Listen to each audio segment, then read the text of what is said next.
Hi, and welcome to the ABQ Show. I'm Wally Drangmeister, and this is a show where we talk with the people that are making Albuquerque a fantastic place to live. My guest today is Sonia Doing. She is what I like to call an entrepreneur, an author, and an athlete, and we will talk about all those. Sonia, great to have you on the show. Well, thank you for inviting. Let me get this thing out here. Sonia has written a book. It's called Toy of the Gods, and Yep. I actually bought it and read Yeah. it. I like yay. it. Thank you. And it's one of those books that the way, I'm not sure if you designed it this way, I'll let you tell me, but I can see a movie in the future for that. So tell us tell us about and how this project got going. Okay. Well, first of all, I think all authors would love to see their book in a movie. Yes. But the inspiration kind of came from, I was watching a documentary about the Amazon and how it's so rarely explored because it is difficult to traverse the river. Right. And so I used to be more of a sci-fi writer, and I was thinking, what would that ship look like that could travel the Amazon?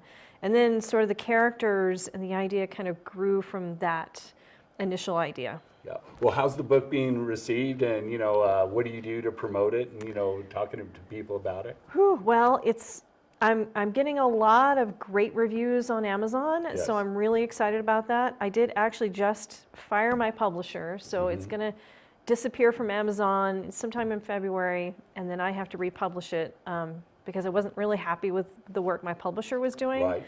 But I'm speaking at libraries, I'm going to different cities and talking to groups of people about how to write, as well as writing creatively and about Toy of the Gods, and how I went to the Amazon, and so yeah. And so you did go to the Amazon for research for the book? I did. Yeah, so tell us right? about how that went.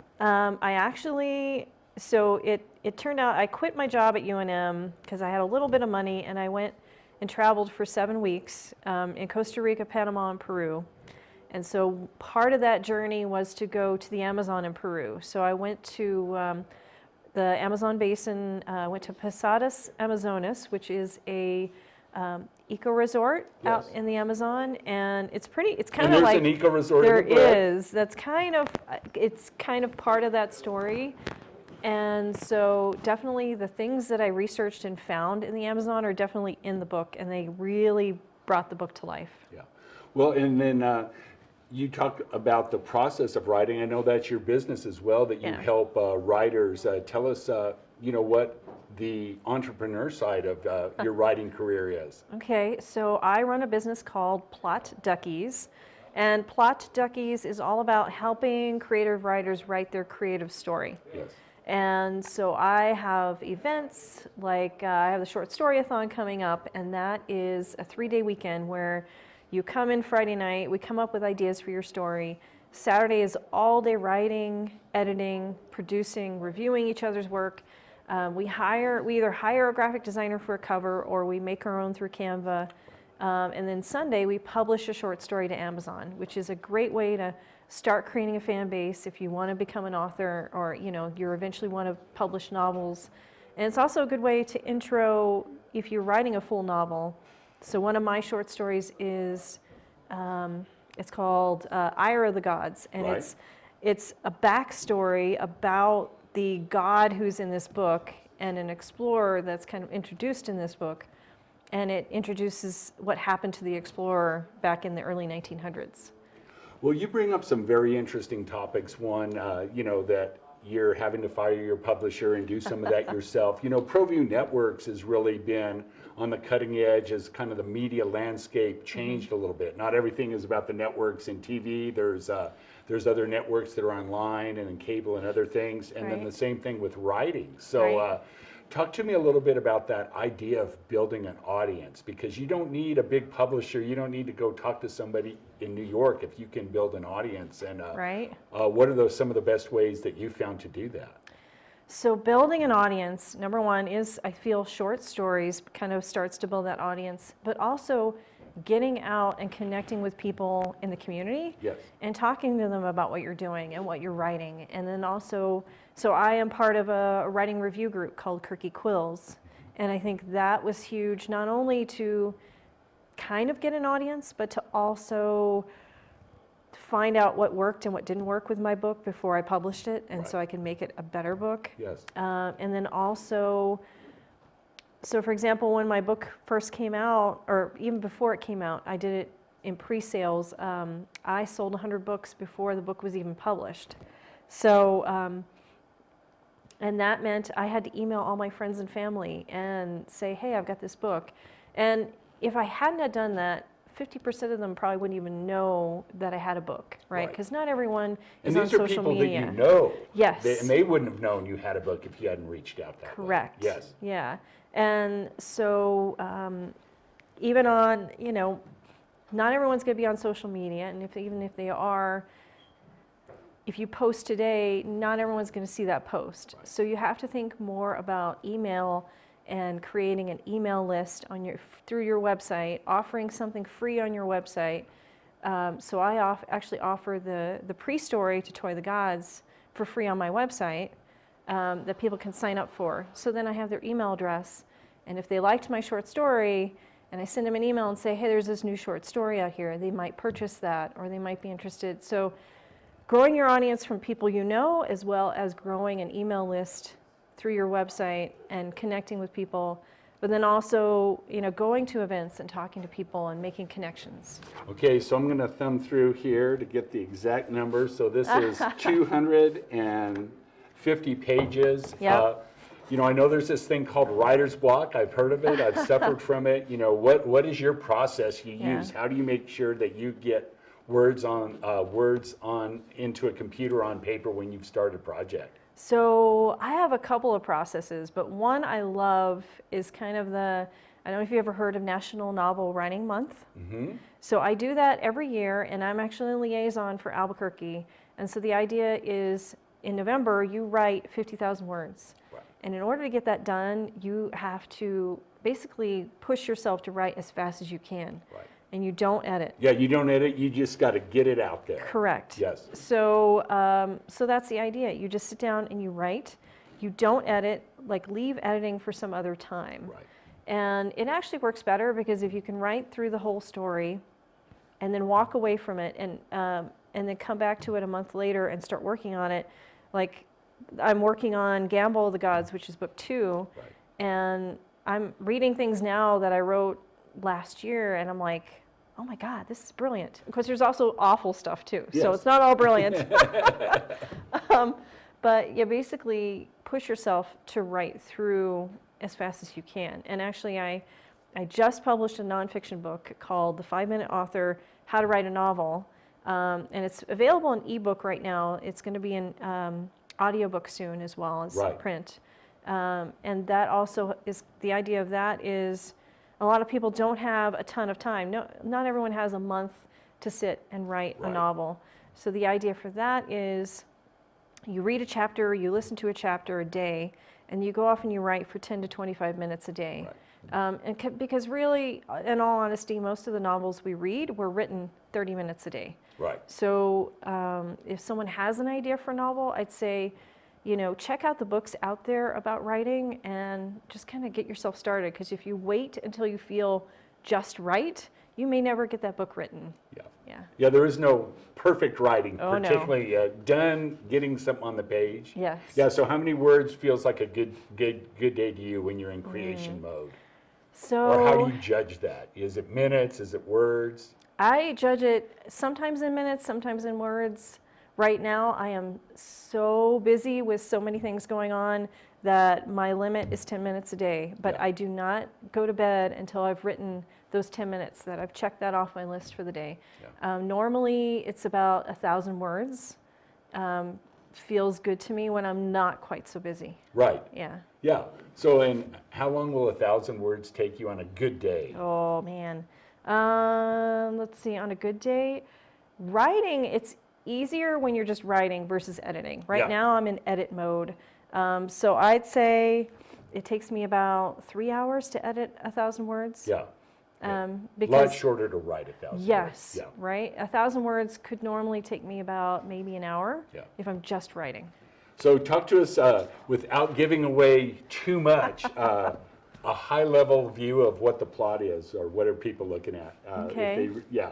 All what right. you can give away. All right, so Toy of the Gods, a group of tourists are stranded in the Amazon by an Inca god, and they have to make their way out on foot past, let's see, we've got villagers who think they're out for their land, banana plantation owner with a secret to keep, and drunken monkeys. Right. So they have to get past all that and get back to civilization. All right, awesome. People come up with pitches, so I'll get close here, so punch me if you don't like this one. There's no punching.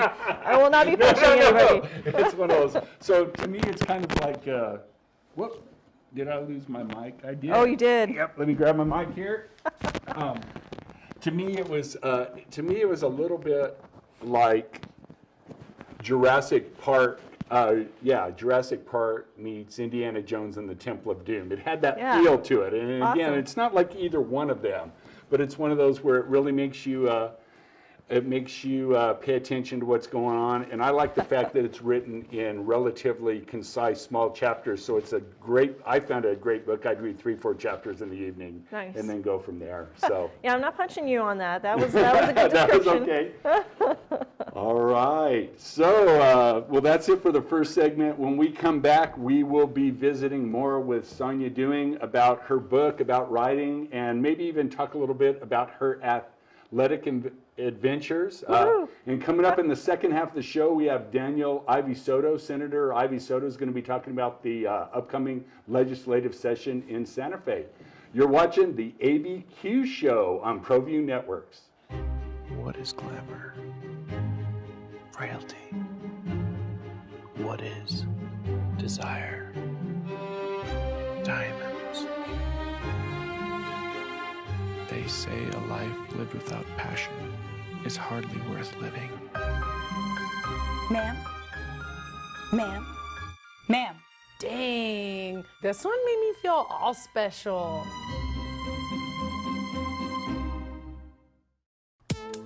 It's that time of the year, sports fans. It's the 10th annual Garden Swartz Great Southwest Track and Field Indoor Classic. It's February 9th in 2019. The best athletes from across the nation come together for one event. Check out more information at GreatSouthwestTrackAndFieldClassic.com. What is glamour? Frailty. What is desire? Diamonds. They say a life lived without passion is hardly worth living. Ma'am? Ma'am? Ma'am? Dang, this one made me feel all special.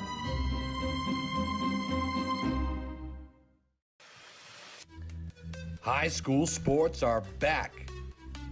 The 2018-19 season kicks off, and you could watch every ProView Network broadcast live on the NFHS network. Every moment, from every game, from every sport, including all NMAA state championships. Get your highly discounted monthly pass now. Go to ProViewNetworks.com and sign up. Watch New Mexico's best.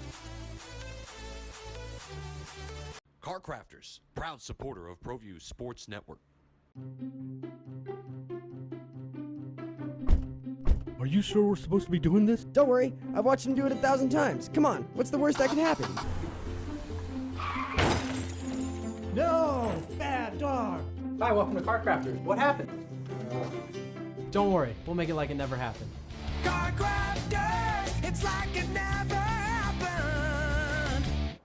Welcome back to the ABQ Show. I'm Wally Drangmeister, and we're visiting with Sonia Dewing, the author of Toy of the Gods, a book that I've read, a book with no pictures, so I've got my quota. No, I read quite a bit, so that's not unusual, but it's a fantastic book. And Sonia, I wanted to talk to you now. Where I met you is kind of at a networking event, and I know you're very active in the entrepreneurial business startup scene here in New Mexico. Talk to us about what some of the things you do in that regard. Okay, so one of the things I do is I'm a lead organizer for 1 Million Cups, and 1 Million Cups is an event that basically an entrepreneur presents about their journey as an entrepreneur and as well as their challenges in their business. So it's very different than many other types of networking or presentations because they're not pitching their business. So you're not trying to get a customer or an investor, right? Is that right? Like yeah. when I presented as a business, I'm talking about how I got to the point of deciding to be a writer and what that process was like, and then what my challenges are in my business. Because the audience is there, number one, to learn from your journey as an entrepreneur, because there's so many things we all go through that people can learn from. And then the audience is there to help you with your challenges. So during a Q&A, you get an opportunity for people to ask you challenging questions, but then also answer some of those challenging problems that you have and give you ideas. Right. And then afterwards, there's a lot of networking that happens, and it's such a supportive group of people. Like, it's amazing. Yeah, and I've been Wednesday mornings. Yeah. And it's at the old Albuquerque High School. Yep. At Fat Pipe ABQ. Yeah. And what time does it start? It starts at 9 a.m. every single Wednesday. Yeah. And you don't need reservations. You just come on by. Yeah, I have not been in a while. I've gone a lot, and I will be going again later in the year. But it's a fantastic thing. See what it's all about. And they have coffee and, and donuts. Free coffee, donuts by Noventum Software, and yeah, and anyone's welcome. And we have lots of chairs, but come early if you want a seat, because it usually fills up for standing room only at certain points. Yeah. Yeah, and if you haven't been to the Fat Pipe space in the old Albuquerque High School, it's just fantastic, and that's a great way to get to see that space too. But really, the event's fantastic. Wednesday mornings at 8. All right, so on your lower third, we had author, entrepreneur, and athlete. When we first met each other, you told me what you were getting ready to do. Talk about the athlete part. Okay, so I am also known as Author of Pain in roller derby. I play with Duke City Roller Derby. Yes. And so it's a great sport. It's the fastest growing sport in the U.S. Right. Or maybe the world. I have to look up that statistic again. But it's played all over the world. And if for anyone who knows the old roller derby, there's no elbows to the face. There's no. It's not like World Wrestling Federation or. Yes, not anymore. Okay, I mean, it kind of used to be. What is it, the Bay City Bombers or whatever back in the old days? Right. So, yeah. And so we play flat track derby, which basically makes it easier for roller derby teams to start up, because before you used to have the banked track. Right. And those things are just horrendous to have to take apart and to store. So we can play flat track pretty much anywhere there's a big enough space with a cement floor. And we put a track down. There's a lot of rules to roller derby, but it is a lot of athletic skill, because you've got each team fields 5 players, and one of those players is the jammer, and the jammer's job is to make points. Right. And you make points by getting around the track and getting past other opponents. And there, of course, the opponents are fighting to keep you behind them, so you have to know how to get past them. All right, so, there's the saying, this isn't your father's Oldsmobile, but this is not your mother's roller derby. Yes, this that is roller correct. derby, the sport, not the, and where are the matches, where, if somebody wants to watch roller derby, and I do, I've not made it yet, I will make it this year, so. Well, so most of the matches will be at the Heights Community Center. Yes. And some, I don't know what the full plan is yet, we don't have the full schedule. But there might be some at the Expo New Mexico Center as well. And then we also travel to other cities to play. So I would say if you're interested, find Duke City Roller Derby page on Facebook and follow that, and you'll see when events come up. All right. Now, what is your position in roller derby? What is your strength? So I am a blocker and a jammer. Okay. So I'm working on jamming. Like, I'm a better blocker, but I like the idea of having the skill to sneak past people or to push people out of my way and make points. All right. All right. Well. Yeah. And if you want, we could talk more about, I'm also an organizer for Startup Weekend, which is coming up. Okay, yeah, talk about that in your entrepreneurial. I know you're very active. Talk about that. So startup weekend is kind of a crazy idea, but it's fun. You basically, Friday night, you come out with an idea for a business, and you propose that idea, excuse me, and you have like 30 seconds to tell the audience what it is. And then everyone votes on all the business ideas. And if your idea gets voted up, you get a chance to create a team from the people excuse me, in the audience. And then Saturday and Sunday, you're building this business idea from scratch. And so if you're interested, that is through West, and that's going to be February 22nd. All right. And I really want a lot of people to come. And if you don't have an idea for a business, just come out and join a team. Because you'll get to help somebody else with theirs and maybe jumpstart you. Yes. Now, how many people do you expect to be part of that event? What's your target? And then how many teams will potentially come out of that weekend? So it all depends. Like, we need at least 40 people to have the event. Right. There's usually, I'd say there are about 6 teams that end up working through the weekend. And then you compete at the end for prizes and to be the best idea of the startup weekend. And so about 6 teams, and then of those 6 teams, I'd say at least 1 or 2 of those ideas actually turn into real businesses.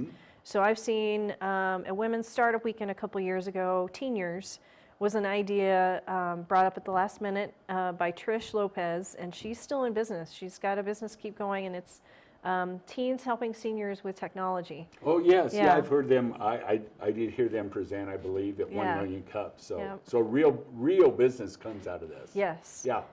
Well, that's fantastic. It would seem like it'd be a great way to do very authentic, real networking, meaning you get to know some people and work on something together. And not that there's anything wrong with visiting over coffee, but it seemed like it'd be a great way to get involved in with people who are doing that entrepreneurial thing here in Albuquerque. Yes. All right. Well, we're talking with Sonia Doing, the author of Toy of the Gods. She's an author, and she also helps writers work on their novels. So if I've thought about writing, what should I do? You know, maybe I wrote in high school, maybe I haven't written a lot, but there's this idea in my head that I think I would get out. What would you suggest? Oh boy. Well, it depends. Is it a novel length or is it a short story length? It's a novel? Yes. All right. So I would say sit down and start working on it. Don't wait until it feels like the right time. Even if it's just, I'd say, go to a coffee shop and sit down and just take a stretch of time and start working on it. Writers got to write. Right, and then you probably, if you have an idea for a novel, you probably have at least a few scenes in your head of what needs to happen. So I would just start with those scenes. Don't worry about starting at the beginning of the novel. Just start where you know is going to be in the book. So for Toy the Gods, I started with a scene in the middle of the Amazon, and then I built the whole novel around that scene. So yeah, you don't have to start at the beginning. Yeah, and I'm just you know, I'm encouraged that you could actually make some progress 10 minutes a day. You know, I mean, now that's not as easy as it sounds. You know, even 10 minutes takes discipline, but you don't need to have this 6-month period of time where you go off to the deserted island or whatever and just pound out the words to get something going. Right? 10 minutes a day is going to take you a while, but if you don't start at all, you're never going to get that novel done. Right. Yeah. So tell us again what projects you have in the works. Oh my gosh. Okay, so let's see. For Plot Duckies, I have a new event coming up, or the event coming up called the Short Story-a-thon. So that's 3 days of publishing a short story. I'm also working on the audiobook of The 5-Minute Author. And are you reading that, or is somebody else doing that for you, producing that for you? I'm reading The 5-Minute Author. Yeah. And then if that works out well, I'm going to do the audiobook of Toy of the Gods next. Okay, yeah. So that'll be me narrating on that as well. Yeah, well, that's awesome. I mean, I have read it I love the audiobooks when I'm traveling around. New Mexico is a big place. To have something on an audiobook just opens up a you know, fantastic other things. So. Yeah, all right. So let's see. All right, so what's the best way to get in touch with you if people want to learn more or what you do? Well, they can check out my website at soniadoing.com, and that's Sonia with a J. Or they could check out plotduckies.com as well. That's my other website. And let's see, that's pretty much the best way to get a hold of me. You can also find me on all social media platforms. I love social media. And sign up for my email either on soniadoing.com or plotduckies.com to get email updates on what's happening. Or come to 1 Million Cups every Wednesday morning and check out the whole entrepreneurial environment here in Albuquerque. All right, well, it's been fantastic to visit with you again. I have read the book. It's great. I recommend everyone do it. I'm waiting for the movie. It's good to know that there might be an audiobook. I think I would listen to it again. Yeah. And yeah, it's fantastic. And just so you know, I really appreciate you being on the show. You are guest number 1 on episode number one of the ABQ Show. And it's been fantastic to visit with you. Cool. And again, check out Sonia's work, soniadoing.com. That's it for this segment. When we come back, we will be visiting with Senator Daniel Ivy Soto here on the ABQ Show on ProView Networks. The service department at Gala Chevrolet is clean, modern, and ready for you. Our master technicians service every make and model, including certified service on any GM vehicle. Service done right the first time, every time, right here at the all-new Gala Chevrolet. Dream Style Remodeling has been wowing homeowners in New Mexico since 1989. Selected as Best Custom Home Remodeler for 3 consecutive years by readers of the Albuquerque Journal, we're also your exclusive provider for top home improvement brands like Renewal by Anderson, Four Seasons, Blaze King, and many others. Founded and headquartered in Albuquerque, Dream Style Remodeling is family-owned and now employs more than 500 people across the southwestern U.S. In fact, we've helped more than 60,000 homeowners improve their home in New Mexico, Arizona, California, Idaho, and West Texas. We're committed to providing a superior customer experience. We've earned 4.6 stars with hundreds of online reviews and have an A+ with the BBB. Dream Style Remodeling is a proud supporter of UNM Athletics. Visit our beautiful 10,000 square foot showroom at 1460 Renaissance Boulevard across from Sam's Club, or dreamstyleremodeling.com to make your home remodeling dreams come true. Well, I'm going to the frontier, walk up to the cashier, order up a root beer and a number 1. Cover it with green stuff, 1 scoop is not enough. Find a booth is real tough, back by the Duke. Meet my family, meet my friends in the quirkiest restaurant I have ever been. All of Albuquerque's favorite spot, it's the Frontier Restaurant. The Frontier Restaurant is a proud supporter of ProView Sports Network. Don't sacrifice quality and flavor when you're in a hurry. Golden Pride offers ribs, fried chicken, green and red chili breakfast burritos, and Frontier Cinnabons. 4 great locations, or visit us online at goldenpride@abq.com. Golden Pride Barbecue Chicken and Ribs, proud supporter of ProView Sports Network.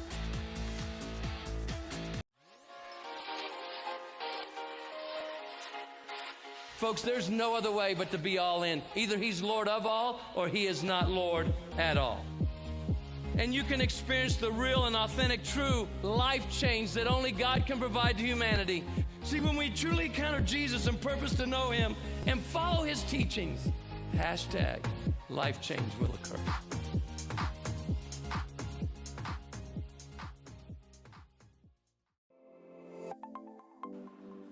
Get into the game with Garden Swartz Team Sales.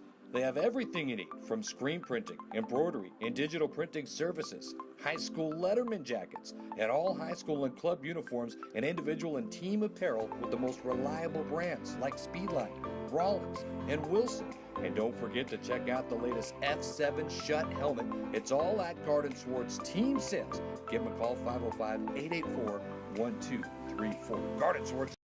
Welcome to the ABQ Show. I'm your host, Wally Drangmeister, and this is a show where we visit with people in Albuquerque that are making it happen and making it a great place to live.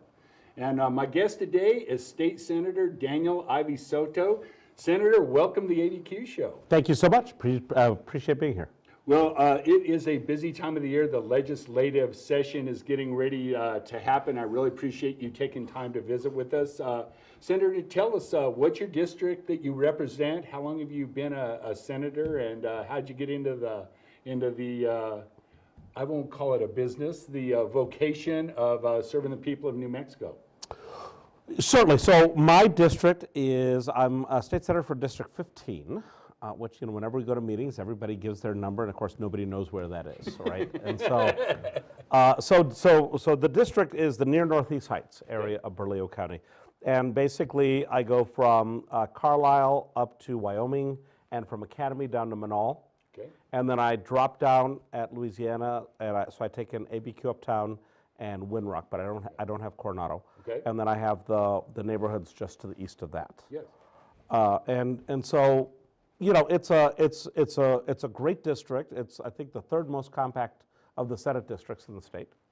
So you can actually walk your district, not like some of those people in rural New Mexico that the average voter is 5 miles apart for them. Not only can I walk my district, but my constituents expect to see me. And Yes. and whereas some of my colleagues will go to a county commission meeting or city council meeting, I go to neighborhood association meetings. Okay, yeah. You know. And so, but also the district, it's rated as a swing seat. Right. It was previously represented, Skip Vernon as a Republican had the seat, Diane Snyder after that had the seat, and then Tim Eichenberg got the seat, and of course he's a Democrat.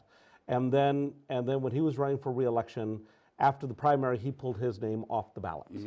And did so due to some family issues of someone who had some health issues that he was having to care for and whatnot. And so, I got a number of phone calls at that point asking me if I would put my name in. Right. And the decision was to be made by the Central Committee.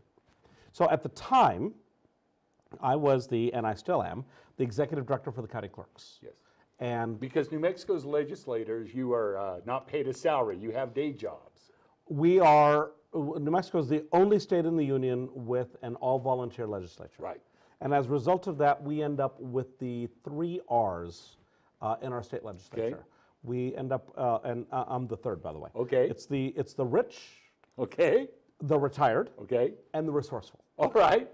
So, because frankly, the average person cannot afford to take that much time off of work, or doesn't have a job where they can take that much time off of work, and to do the work that's required in terms of helping to run the state and coming up and doing the policy issues without getting any compensation for it. Okay.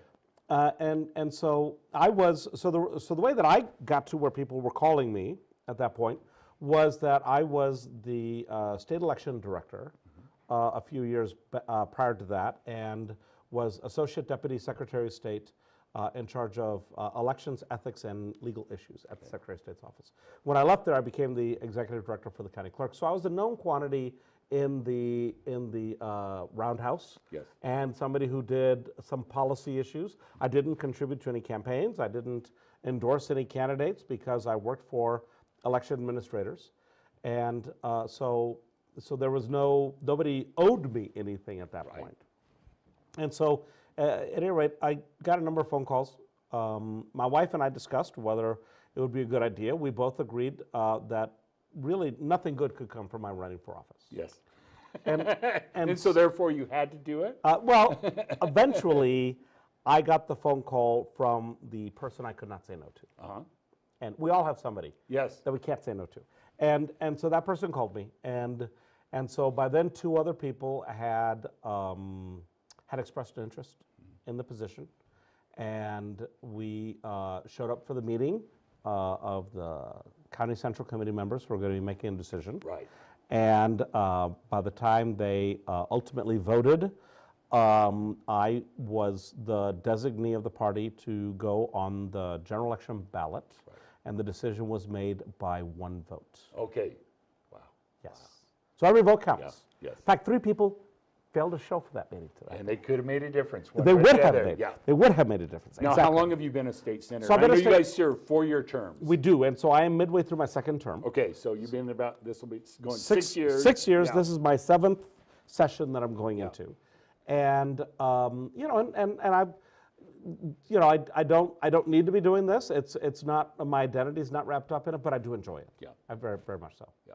Well, talk to us about, I know we have a new governor, we have new House members, we have a lot of challenges in New Mexico, we have some resources. What are you looking at? You know, what is your 50,000-foot vision of the session? What's important, and what are you guys going to be working on up there? Certainly. So, you know, there's been a lot of talk about the fact that we've got $1.2 billion new dollars right. For this year, but that belies three things. Thing one that it belies is that we have a lawsuit dealing with funding for education, right. and a judge that expects to see additional funding. Right. The second thing it belies is that while we were in an extended recession in New Mexico, we ended up having a lot of unfilled positions, right. and also borrowing money from a number of segregated accounts. Okay. And so that deferred work is between those two. Right. Frankly, that's going to encompass at least 2/3, if not more, of the new monies. Right. And then the other thing is, once everybody heard that we had $1.2 billion, we immediately got around $18 billion of requests. And so even without the first two issues, we'd have to be cutting people in order to fund everybody. Right. Right. So it sounds like a lot of money, but when you look at the deferred maintenance that's happened, the sufficiency funding for education, and then trying to do a few new initiatives, there's really not that much there, right. as it would seem. Yes. But we need to work hard at it, and we need to make sure that we go forward. One of the interesting things about this year, not only do we have a new governor, but right around just under 1/3 of the House of Representatives is new. Right. And so they will, on the one hand, be providing a fresh view of how we do things. On the other hand, they're also trying to figure out where the bathrooms are. Yes. How a bill becomes the law. Right. You know, what the process is, and so that's going to present some interesting challenges during this session. Yeah. Even as the rest of us have an opportunity to learn from them and their fresh set of eyes on things. Well, one of the things that strikes me is the estimates of the number of bills that are potentially going to be introduced is staggering, considering you only have 60 days to deal with that. So yes. What are your thoughts on that in terms of how you winnow such, hundreds and hundreds of bills down to the ones that really need working on? What's your thoughts on that? Because that may be a bigger challenge than it's been in years. Thousands. Yeah. It'll be thousands, not just hundreds. And it used to be at one point. My first year as state election director, the two bills that I got through that year were both House bills, and it was House Bill number 1156 and 1156 and 1155. Okay. Were the two bills. Right. Right. And so lately, because we haven't had any resources, and the relationship between the House, the Senate, and the governor's office, between the three, has been challenged at different times in different ways. Right. We've been running sessions with maybe 500 or 600 bills. Right. But there was a time when we had 3,000 bills okay. introduced. And once again, I think we're going to be returning to that. The challenge there is going to be to figure out which are the quality bills. You're going to have people who say, oh no, you have to listen to bills in numerical sequence. Right. Right. And the thing is, if you do it by numerical sequence, then you're not considering the quality of the bill itself. Right. And one of the must-pass pieces of legislation this year is going to be an ethics commission. Right. Because the voters approved a constitutional amendment, is that correct? That's correct. So you have to make that happen now in some way, shape, or form. Yes, that's exactly right. And while under the language of the Constitution, it didn't give us a deadline, I think in good faith we need to make something happen. Right, exactly. But, that's not good. That hasn't been pre-filed. It's not going to be filed the first week. Right. It will probably be filed somewhere between weeks 2, 3, maybe 4. Right. But that will get a hearing. Uh-huh. I guarantee you. Yes. That bill will get a hearing, yes. no matter what the number of that bill is. Yes. And there are going to be some other bills that we need to consider, we need to pass. I've been working this year on some restructuring issues within the election code. Okay. And it's a fairly complex bill trying to, recognizing that our state election code was first adopted in 1969. Right. So this is the 50-year anniversary of our election code. And we didn't have computers in 1969. Right. The internet was not there. The internet was not there, exactly. We didn't, there were a number of other things that we didn't do. And so consequently, that particular bill, for example, is a 400 or 500 page bill that is very comprehensive and is not going to be introduced the very first week because, candidly, I want to spend time with certain people making sure they're comfortable with the bill before we introduce the bill. Do the hard work ahead of time and not slow things down in the process. That's exactly right. Yeah. All right, we're visiting with Senator Daniel Ivey Soto here on the ABQ Show. When we come back, we will continue our conversation. Stay tuned. It's that time of the year, sports fans. It's the 10th annual Garden Swartz Great Southwest Track and Field Indoor Classic. It's February 9th in 2019. The best athletes from across the nation come together for one event. Check out more information at GreatSouthwestTrackandFieldClassic.com. What is glamour? Frailty. What is desire? Diamonds. They say a life lived without passion is hardly worth living. Ma'am? Ma'am? Ma'am? Dang, this one made me feel all special.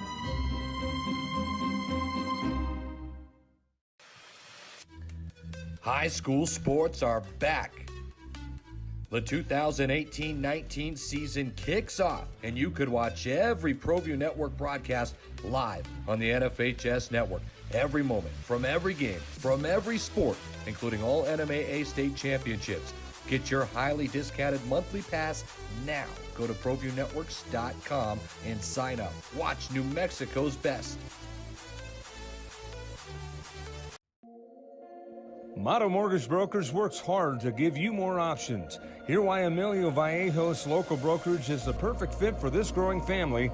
Call Emilio Vallejo's 505-506-9820. The New Mexico High School Coaches Association, established in 1941, is an organization of New Mexico's best and most professional interscholastic coaches.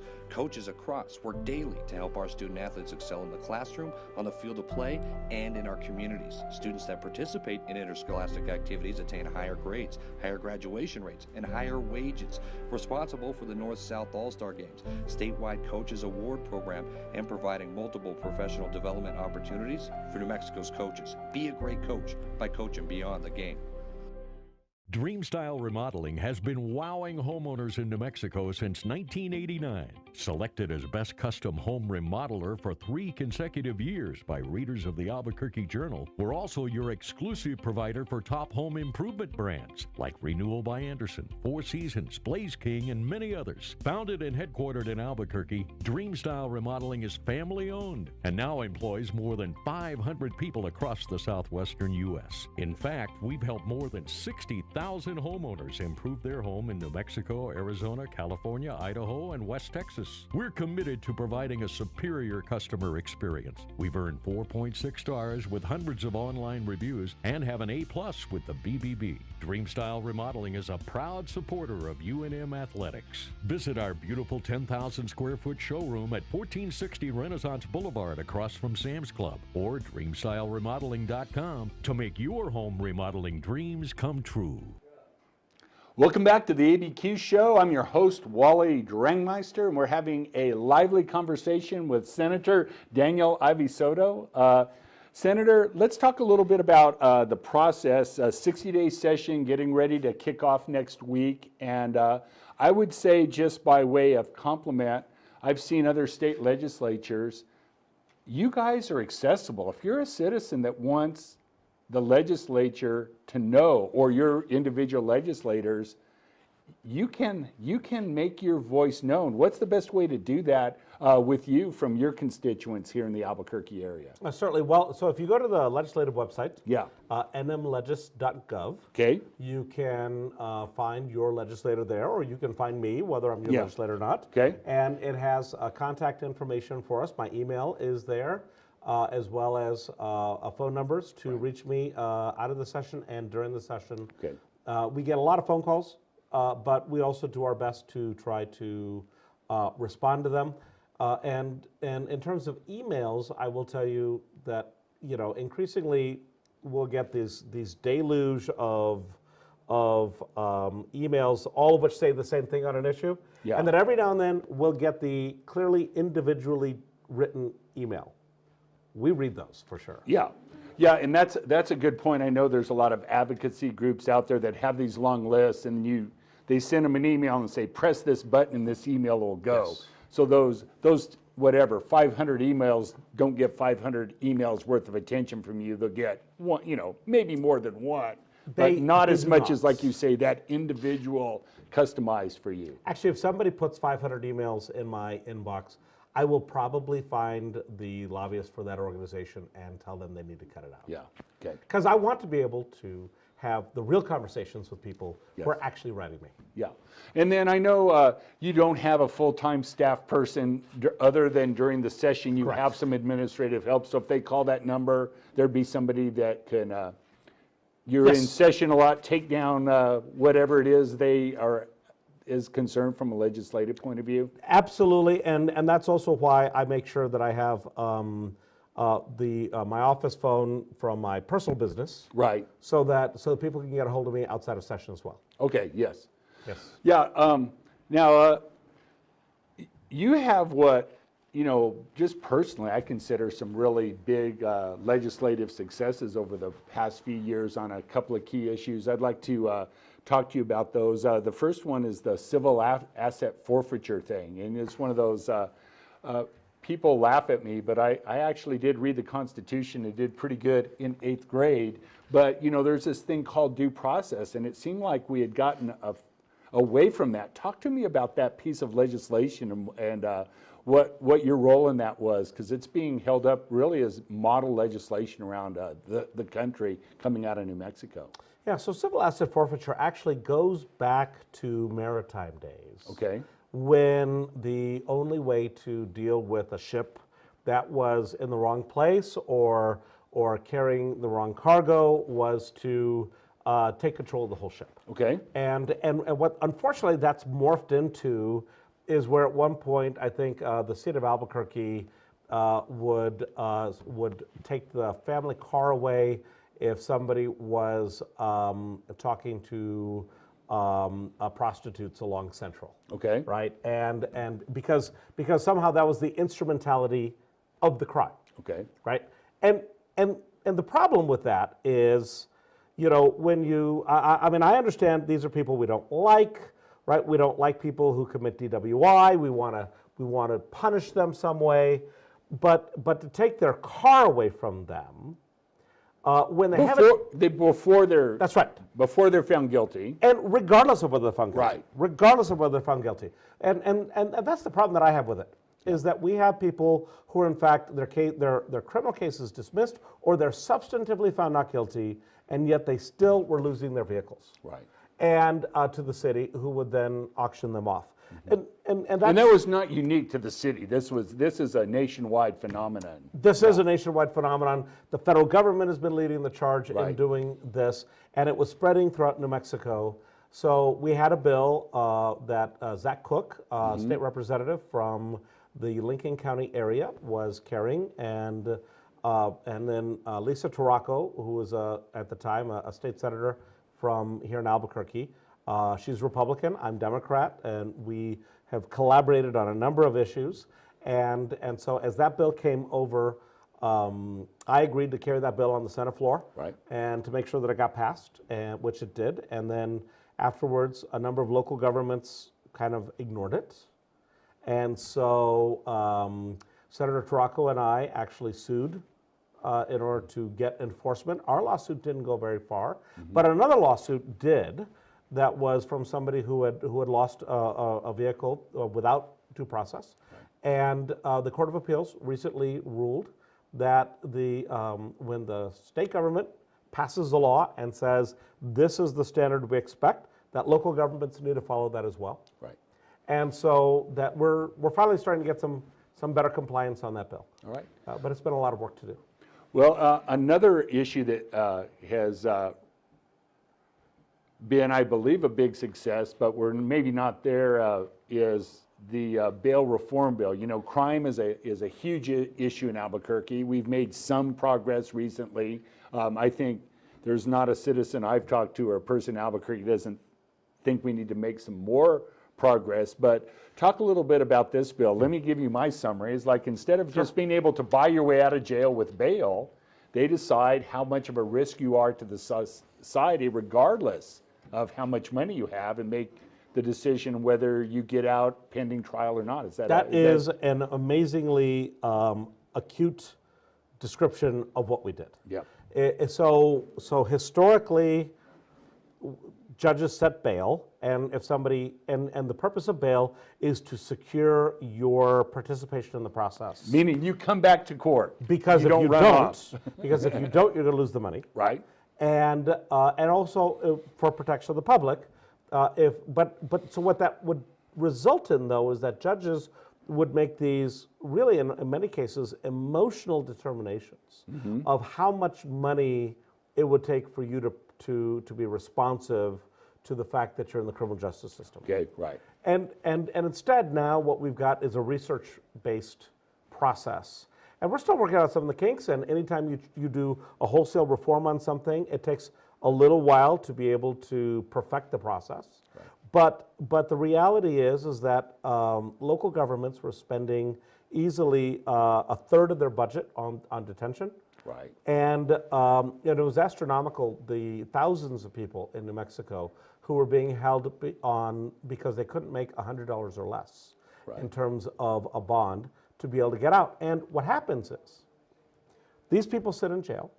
Now, if they're in jail on $100 or less, they're not there for a felony. Yeah, that right? is. This is low-level stuff, Right. right? They sit in jail. Now, that costs you and I as taxpayers money. Right. But here's the other thing that happens. They then lose their job. Exactly. So they stop paying taxes. Mm-hmm. The rest of us have to pick up on that. And they're now consuming taxes. Yes. I prefer that people have jobs and be paying taxes, Yes. as opposed to be consuming the taxes wherever possible. Right. And so the idea behind this is to distinguish between the people that annoy us and the people who are really dangerous. So the people who are really dangerous, they should be staying in jail. Right. But the people who annoy us, I get that they annoy us. But that doesn't mean that we restrict their liberty as a result of that. And particularly when they're still presumed to be innocent. Well, and that $100 is an amazing number, you know, It really because is. yeah, you know, people who are people like us, we do have jobs. $100 would not seem like a lot, but the fact that people are in jail but for $100 by the hundreds is crazy. That's absolutely right. That's absolutely right. Now, do you, from your perspective, does that legislation need any tweaking? Is there anything, or are we just in the implementation phase right now with that? Because I know sometimes people say, yeah, we need a little change for this factor or that. So that particular legislation was a constitutional amendment, right? Which was carried by Peter Wirth, but I did, as you recognize, I did quite a bit of work in terms of the language and in terms of what the frame of it all would be. And by what I mean by that is, for example, it's a requirement in New Mexico that in order to hold somebody, the prosecutor has to make the motion to hold somebody. Right. Now that seems to some degree obvious. Mm-hmm. If the judge is the referee. Right. But if you don't have that kind of protection written in the law, then you have a judge being the referee, but also saying, oh yeah, I might be the referee, but I'm going to take sides here real quick. Right. You don't want that. Right. And so we've got those protections in the language that we have, and so that's now in the Constitution. The Supreme Court has implemented a series of court rules. They have invited me to participate in that process to try to work that out some, and then in addition, we've been working on some legislation to bolster that. We're getting there. We're getting there, and actually the really exciting thing is that we've got a pilot project working out of Bernalillo County here, where at Metro Court, they have a group of people that work 24 hours a day, doing background checks on people who are arrested. Right.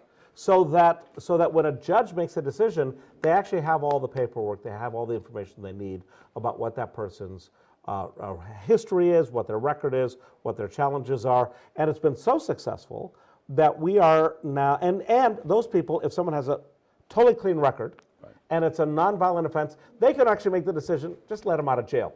No need to wait for the judge, which gets people back to their lives.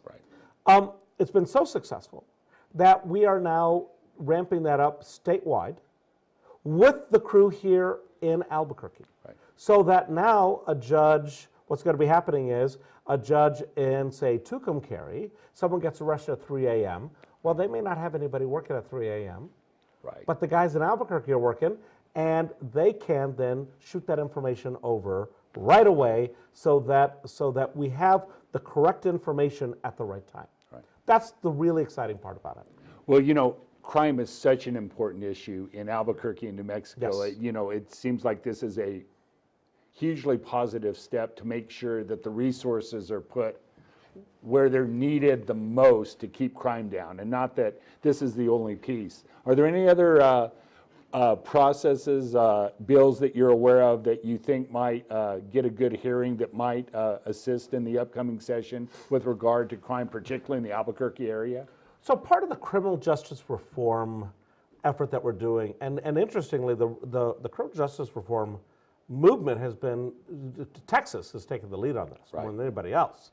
And so is finding a way to really treat people much more humanely in the process, and that people respond back to that in an appropriate way. And so we'll be working on doing that. The other thing, by the way, is make sure you have a good economy.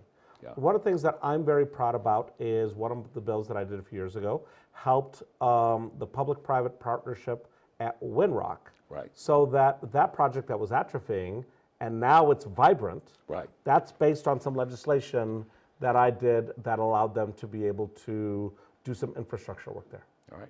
Well, Senator Ivy Soto, thank you very much. It has been a great conversation. That's it for this segment of the ABQ Show. As Senator Ivy Soto said, nmlegis.gov.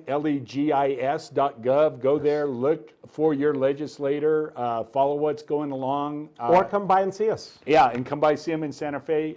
They are happy to see you. Yes, we are. All right, very good. Thank you. Stay tuned next week. We'll have another show. Until then, be careful out there.